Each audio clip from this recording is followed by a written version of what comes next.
made eye contact, as people in airports do, and she smiled flirtatiously at him. She was pretty, with dark brown skin and bright brown eyes. She looked about 17 or 18, definitely a senior. If he'd asked her to grab a coffee with him in the airport, she probably would say yes, and when she found out he was 20 and a senior in college, she'd maybe shrug, if that. He was young enough to date a girl still in high school if he wanted. Crazy, right?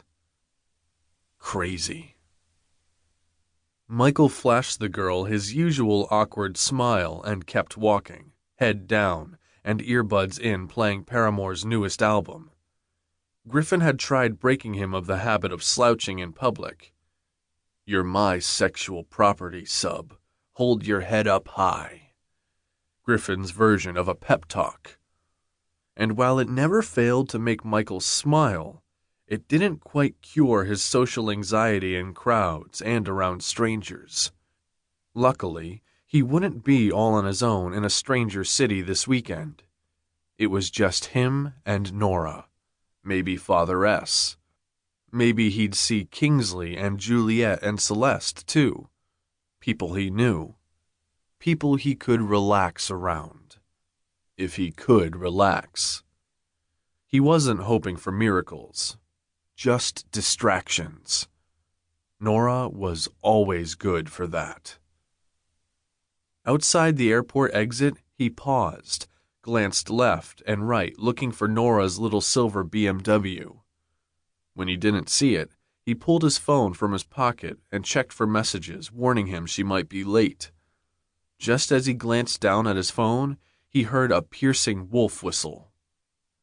Michael stepped to the curb just as a convertible pulled up in the pickup lane right in front of him. A sleek, red Mustang convertible, top down. Behind the wheel sat a black-haired, green-eyed, supposedly grown woman wearing a New Orleans Saints football jersey and cut-off denim shorts. At the sight of her, Michael smiled for the first time in about 24 hours. "You're a football fan now?" he asked. They knew each other too well to bother with hellos and how are yous. "Gift from a client," Nora said. "He plays for the Saints. I like to torture him by complimenting him on how many home runs his team scored." "You're such a sadist." "That's why they pay me the big bucks," she says with a grin. "Hop in, gorgeous. I don't know about you, but I'm starving. Want beignets?" "What are beignets?" "Imagine a ball of powdered sugar, fat, and joy." "I'm in." Michael threw his bag into the tiny back seat and slid into the passenger seat. "You won't regret it, kid," she said, turning her head to grin at him before putting her eyes back on the road where they belonged. She hit the gas, and in minutes they were out on the main road, the airport receding behind them. "Where's the BMW?" Michael asked. He remembered that car well.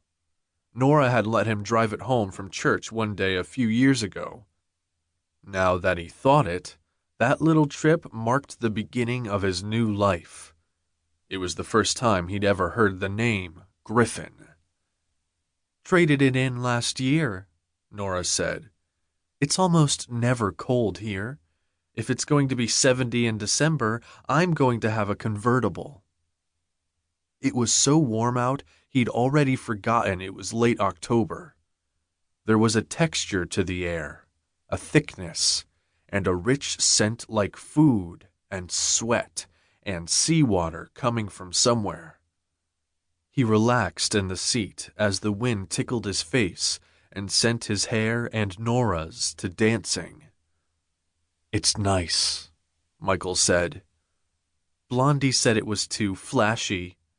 I told him that was pretty rich coming from a Jesuit priest who drove a black Ducati motorcycle." Out of loyalty to Father S., Michael wanted to take his side, but Nora had a point there.